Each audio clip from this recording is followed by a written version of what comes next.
Oh, just a second. Hello, everyone. Welcome back to the FPL Banger Show. My name is Siva. I'm joined by Sam for an emergency pod, Sam. One day Two, before the yeah, deadline. 2 episodes in the same week, Siva. We are on fire. That early game, preseason first week, first game of the season fever is finally hitting us, huh? I mean, if people didn't know, they would think we were unemployed. But no, we haven't been fired from our jobs. I just woke up to the news that Oscar Bobb has, may his soul rest in, peacefully. After 1 week of being in everyone's team, is now gone forever, basically. Sidelined Bob. Hey, Minor Simpsons reference for yeah. yeah, and it's completely ruined my day, Sam. What's it done to your day? um, kind of sucks. Before I went to sleep last night, I finally, everyone's been telling me that I've been leaving too much money in the bank. So I used up 0.5 to upgrade Harry Winks to Oscar Bob, just to appease the masses. And then Bob gets injured. So I think this is a sign, leave that 9 mil in your bank, Sam. Don't touch the team. So basically, you are the guy who you should blame. That move.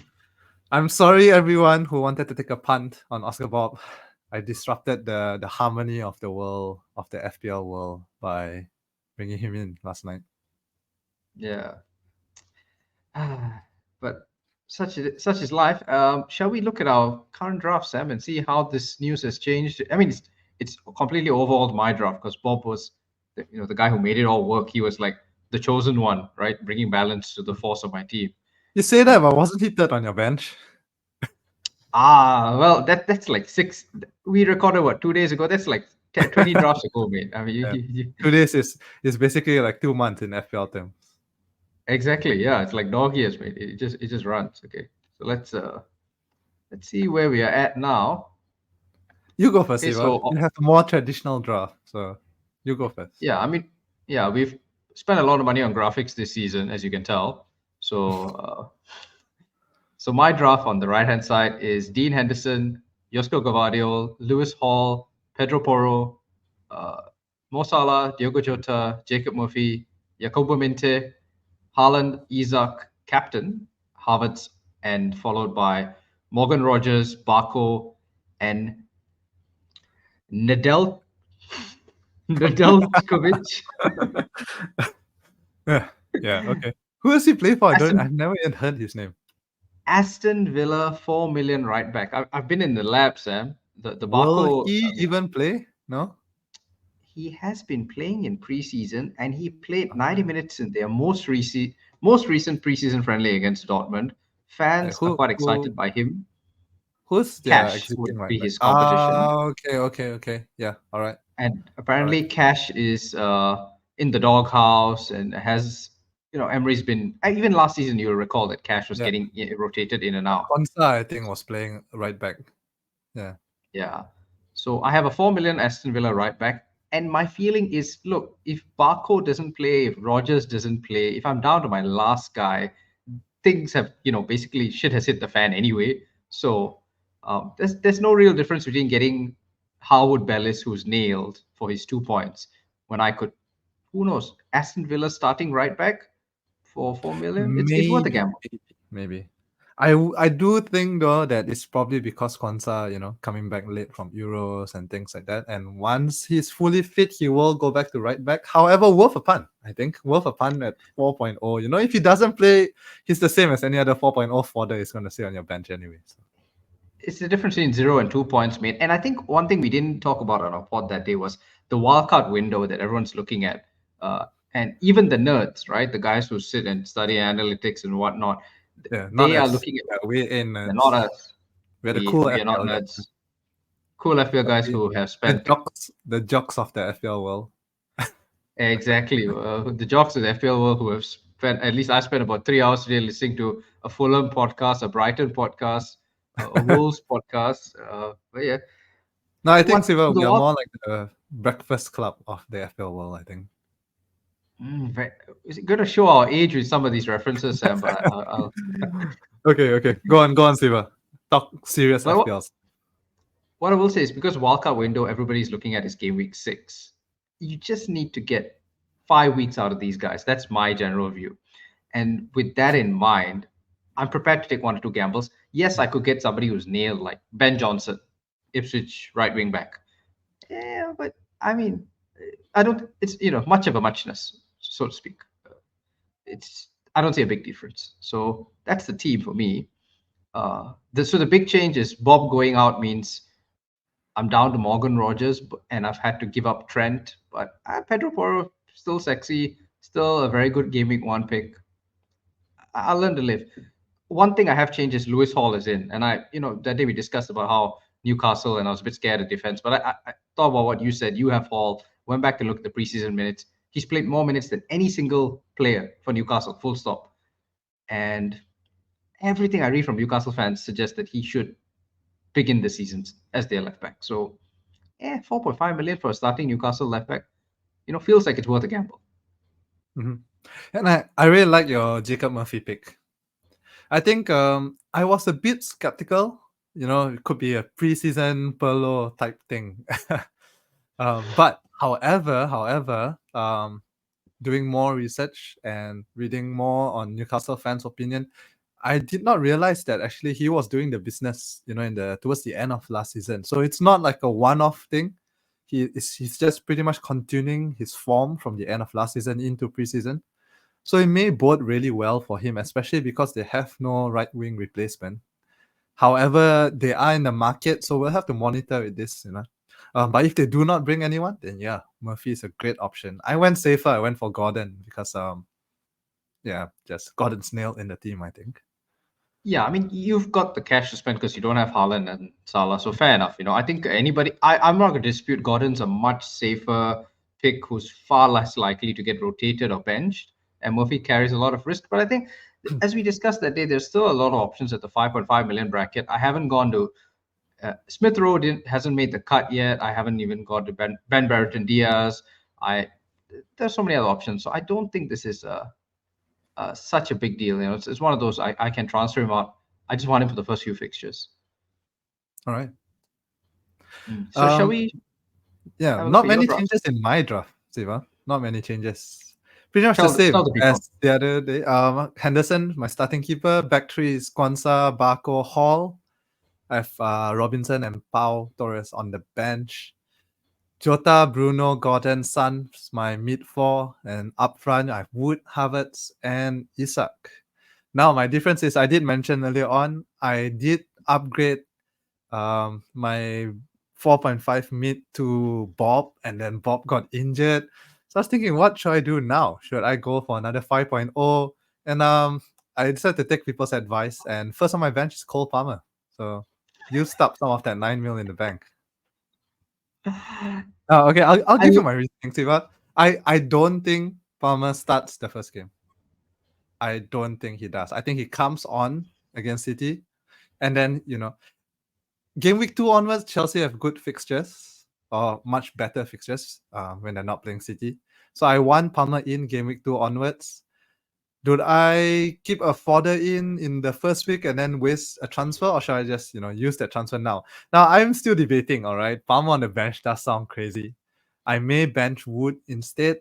So I'll be monitoring the news. I think if there's any hint that he might start, then Wood goes on the bench, Palmer comes in. If it seems like it's true, he may not start that first game, then I may just take the risk of Wood with 90 minutes versus Palmer 20 minutes or whatever it may be against City, and then game week 2 onwards, switch him in, and that saves me a transfer down the road. I still have a lot of money in the bank. I have I think 3 or 4 mil left in the bank. Crazy when you think about it. But my plan is to move Jota. I predict he'll lose his place in about 2 game weeks. Just nice for Foden to get back to full fitness, and then Foden comes in for Jota, play a 3-5-2. That's my plan. A bit of forward thinking, although we know, Siva, that forward planning never works out the way you want it to. But yeah, that is my plan, that's my reasoning, and that's my team. I love it. I mean, I think it's nice to see Cole Palmer in the draft because I mean, it makes no sense. The guy who, what is it, came into FPL in Gameweek 8 as a regular starter last season, still finished as top scorer, is somehow not in anybody's team, including mine. So I like. Actually, I think so I was thinking that Palmer is a good differential. Let me get on him early, but then I checked his ownership and it's like 40%. So I think the casuals have him. Like loads of casuals have him.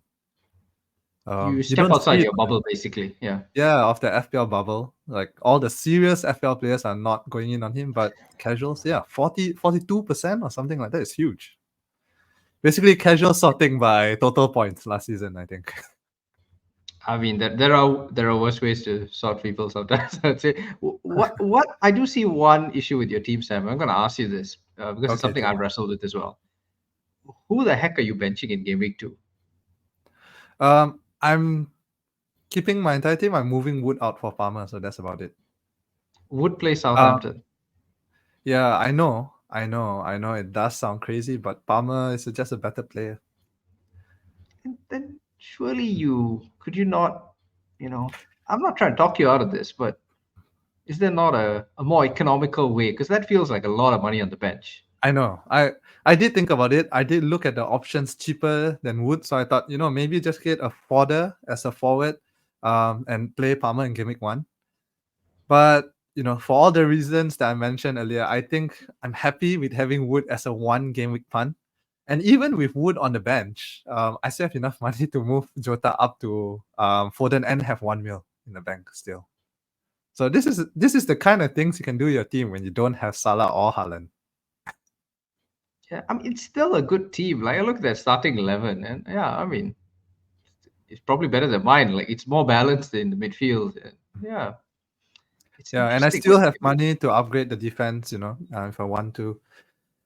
However, I am still wrestling with this, Eva. I do agree. Should I downgrade Wood to someone cheaper? But I just don't really see any viable options below Wood. Like if I were to downgrade, it would probably be the only starter is maybe Armstrong. I'm not really convinced on Southampton's minutes. João Pedro as well, might share minutes with Welbeck. So I don't really see anyone below. So if I were to downgrade Wood, it'll just be a 4.5 fodder.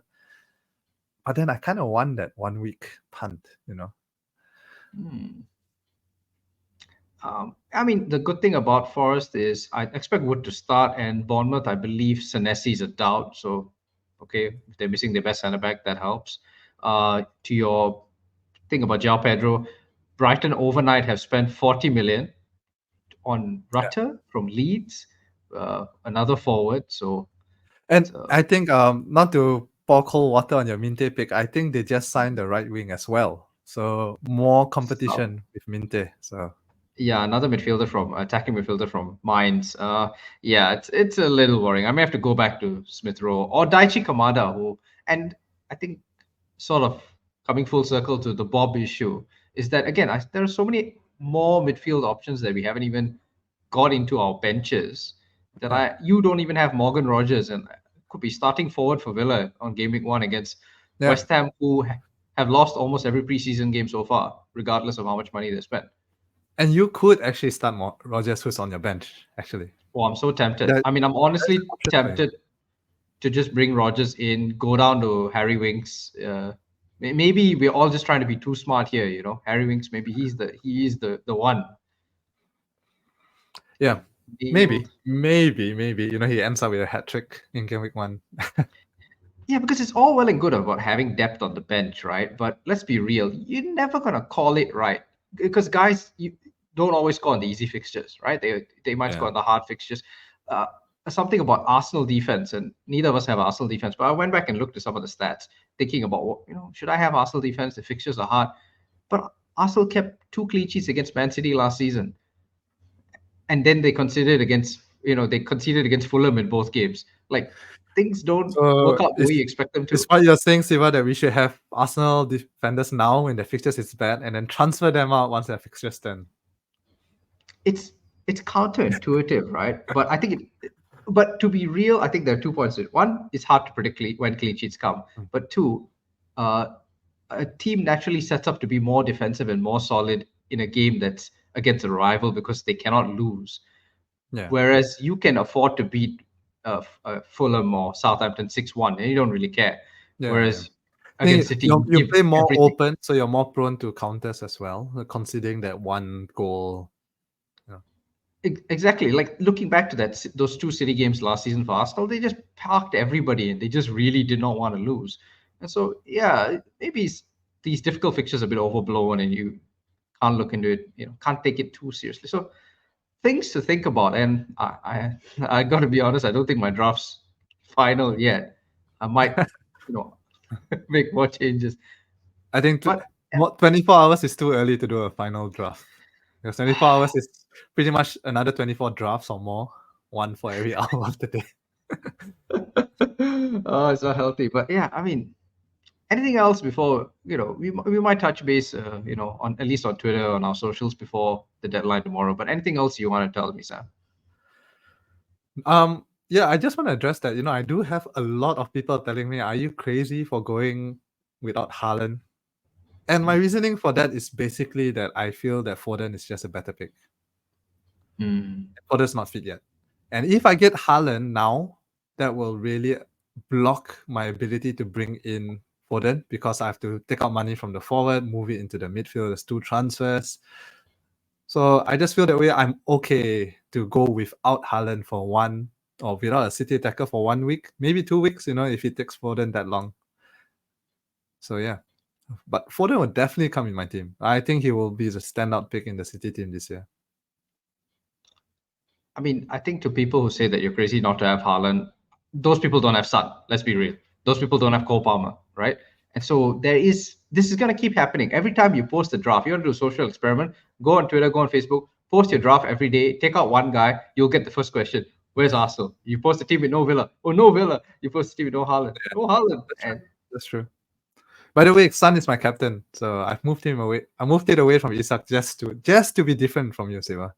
I don't know if that's a good move or not. I'm so tempted. I'm still so tempted by it. I need like some Spurs attack because I watched so much of Leicester's preseason again. It just looks so bad. Like I've got Porro there, but he's not really an attacker, is he? So maybe I'll go find some more money. You could get Kulu, I think, if you want. He's been playing number 9, right, in preseason. Yeah.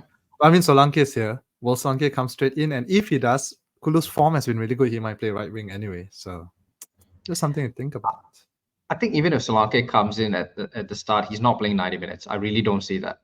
I think that's a lot to ask. So I think Son is the safe. I mean, you ultimately want to get the points, and I think Son's safe. I need to go find some money. I have a lot, Siva. Can I loan some to you? maybe I wouldn't mind. Yeah. Oh, let's we just sort of wrapping up. Okay, so you moved captaincy off. Fair enough. I can't argue against that. Kai Havertz. Okay. Objectively, the best captain this week will be Isak. Objectively. However, I think most people will be sticking their captaincy on Isak. So I think Son is maybe slightly lower of a pick, slightly riskier of a pick compared to Isak, but at the same time, I think he has a higher ceiling. So yeah, he's a midfielder for starters, right? He's definitely got high ceiling. He's also on pens and he's also playing a promoted team. And everybody agrees that Leicester and Southampton have equally bad defenses. So no, I don't think I think Son's a perfectly Son, Salah, Isak, all 3 very justifiable picks this week. You could even say Jota. I think so. I don't see this a coin flip. You're taking a gamble on somebody who most likely has a high ceiling. Isak will need a hat trick to match Son getting a brace. Correct. Yeah. Let's talk about Kai Havertz. We've got like a few more minutes because he's still. So interestingly, yesterday they released the odds, the betting odds for this week for goal scoring odds, and Havertz is above Saka in all of them. And people are very stunned and surprised, like, how can this be? Forgetting that Havertz was scoring almost every game at the back end of last season. Yeah. I'm not surprised. He's their main goal threat. He has been for the entire of the second half of last season. So why are people surprised that it's reflected in the odds? Their main goal threat has the highest odds of scoring. This is a lot of fear, and people are scared of Jesus, basically. I feel like people have really negative bias on Havertz. Maybe from his time at Chelsea and maybe from his earlier time in Arsenal. So much so that even though they moved him up front and he's been returning almost every single game, continued that form into Euros to show that it's not just a fluke. But people still are not convinced on Havertz. But I don't know what more does the man have to do. He's come, he's made the move, he's turned into a goal scoring forward. He's loved by the manager. He plays 90 minutes most weeks. He's the wife has committed to him over the summer. Brother got married. He's scoring everywhere, man. Yeah. And it's crazy because people don't want, have the same people who don't want Havertz have João Pedro, who's got like 60 other forwards to compete with. Yeah. Let's see. Okay, That's true. So That's true. So we are both hot on Havertz. There's quite a few similarities in our team here. We both have Hendo, which I don't like, Siva, by the way. I do not like the fact that we have the same keeper. Sam Johnston was stripped apparently of his jersey. Adding insult to injury, man. You're already not starting. Yeah. Yeah, shirtless or walking around shirtless after it's been stripped. So we both have Hendo. We have both have Hall. Both have Barco, although one on the bench, one starting. We both have Jota, Isak, Havertz. So these are common players that we're both very hot on, I think. This is the curse of talking too much as the deadline comes closer. We just got to stop. This is the last we will speak, until the deadline, I think. You know what, Siva? Okay, I'm going to butcher his name. Georgian keeper. Mamadashvili. Yeah. He just moved to Bournemouth. I mean, granted, Liverpool bought him and instantly loaned him to Bournemouth. I really like him as a pick. Right? I don't know if he'll be number one in Bournemouth, but if he is, I really, really like him as a pick. Euros, he was racking up saves like crazy. Not many clean sheets, but just saves. So many saves that it propelled him, to close to the top of the goalkeeper rankings. These are the kind of players you want. Kind of Bournemouth can keep occasional clean sheet, lots of saves equals a lot of bonus points. Just something to keep an eye on, I think. Yeah. I mean, definitely Bournemouth will be a team. I mean, I'm still tempted by Semenyo, and their fixtures turn about, I think, game week 6 or after that. So, yeah, something to think about. Yeah. Okay. I think nice, short, and sweet. And I guess you'll see our teams before the deadline. But in the meantime, Sam, get your green arrows. But before we go, Siva, let me just say some promo stuff. Our podcast is everywhere. We are on YouTube. So go on there, give us 5-star, subscribe, follow, whatever it is on YouTube. Also on Spotify, also on Apple Podcasts. Apple Podcasts for audio, and Spotify now has video too. So you can watch our face on Spotify itself if you want to. And it, I don't know, it's seamlessly, like if you're in the car, it goes audio. If you're watching on your phone, it goes to video, and you can seamlessly switch between the two. Give us ratings as well. Like go to our page and give us 5-star ratings on Apple, on Spotify. It helps us to go up into the Spotify charts, I think, if I'm not mistaken. Like the more ratings, reviews you have. Yeah. So thanks for your support, guys, and we look forward to another season of recording and talking to you guys on Twitter, Instagram, and yeah, get your green arrows. Have a good game week 1. ciao.